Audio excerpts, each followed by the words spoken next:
Hi, I'm Jess Roy, and today I am your personal chef. What we're doing today is making one of my favorite recipes as a kid, shortbread cookies. How we're going to kick them up today is add a little bit of orange and a little bit of white chocolate, and also a little bit of cornmeal for some extra crunch. So first things first, we have to cream the butter and the sugar. So here we go over to the mixer. Okay, in we go. We've got a cup of butter, which actually is 2 sticks, room temperature, cubed up, and we've got 3/4 of a cup of powdered sugar into the bowl. So all you're going to do is turn your mixer on and let that cream together nicely until it's a nice smooth paste.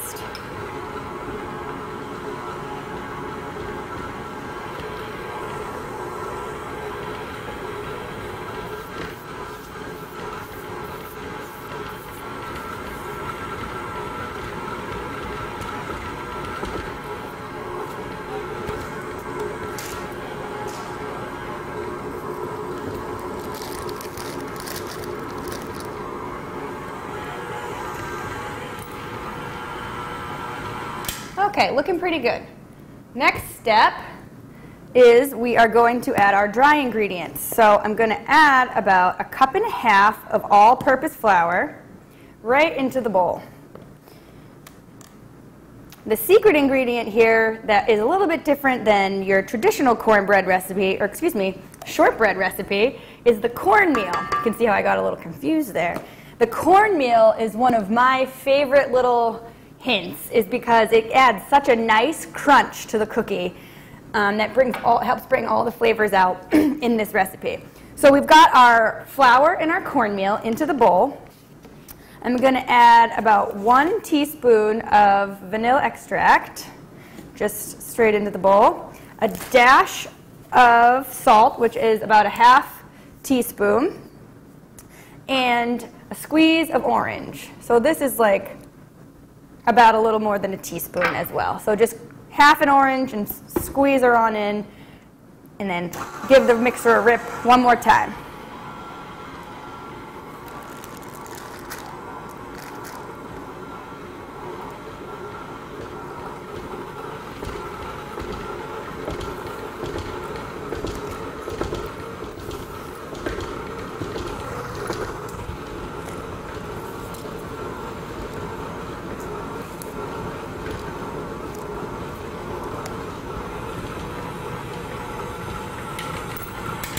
Okay, so once your dough has come together like so, we're going to add the final 2 fun ingredients. We're going to add 1 12-ounce package of white chocolate chip morsels, and we're going to add the zest of the orange that we just squeezed in. So again, just take that 1/2 an orange, grab your zester. If you don't have a zester, you can use a cheese grater, or you can gently shave the outside rind of the orange and chop it up into tiny pieces. A zester is best, and it's a really good kitchen tool to have. But as you can see, we're just zesting over the bowl and catching some of that really nice juice to incorporate into our cookies. When you're zesting, you want to be really careful to not grate too much of the white, fibrous part of the citrus into your bowl, because that's actually a little bit bitter and it doesn't hold the pack of flavor, the power punch of flavor that we want. All right, so now we're just going to get the mixer going one more time. Get all those ingredients incorporated.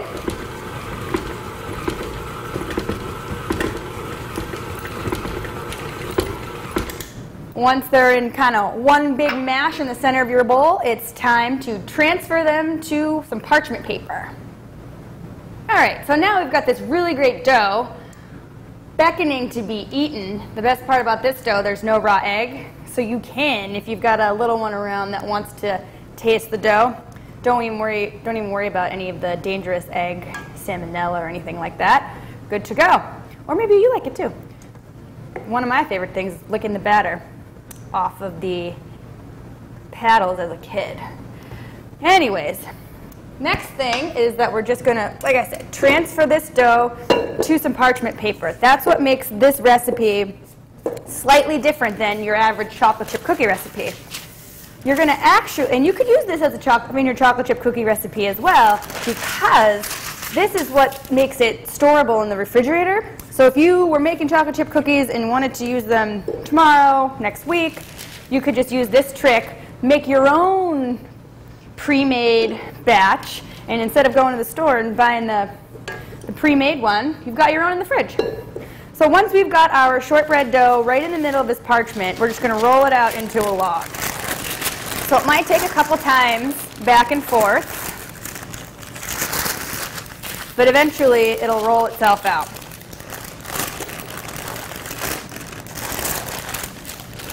So there we go. Now we're ready to go. And I'm just going to squeeze and roll this out so that it takes a shape of just like one of those pre-made store ones that you get at the grocery store. And you're going to twist the end to kind of seal it shut. Now, if you wanted to make this ahead of time and store it, what I would recommend is to go ahead and twist off the ends and then wrap it in some plastic wrap so that the ingredients stay fresh inside for a while. So I've actually got one already ready to go. You want to store your cookie dough in the fridge for at least 30 minutes before you're ready to bake them. All you do, and as you can see, we've got it nice and firmed up. You roll it out, and then you just cut your cookies off. And I'm going to do about 1/4 inch size cookies. You just go ahead and slice down that log. Makes it for really easy preparation. You don't have to get your hands all messy with trying to deal with 2 spoons or anything like that. It's really easy right down the line. And if you don't have a stone countertop, you would want to make sure you do this on a good cutting board. Okay, from there, all you do is place your cookie slices onto a parchment-lined cookie tray, about 2 inches apart, because they could spread a little, and the butter is going to melt nicely to crisp up these cookies. So don't want them to be too close together.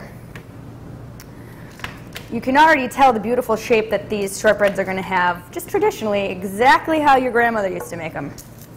All right, next step is pop them in the oven, 350 degrees, for about 10 to 12 minutes. And I've got a couple that are already done. I'll show you what they look like. You're going to want them to be nice and golden brown around the edges, but not golden brown on top. They're going to crisp open nicely, nice flaky, buttery inside, and you're going to get that really nice zesty orange as well as that white chocolate, just to make it a really great sweet treat. Thanks again, guys, for watching. My name is Jess Roy, and you can find more recipes on thelowellsun.com.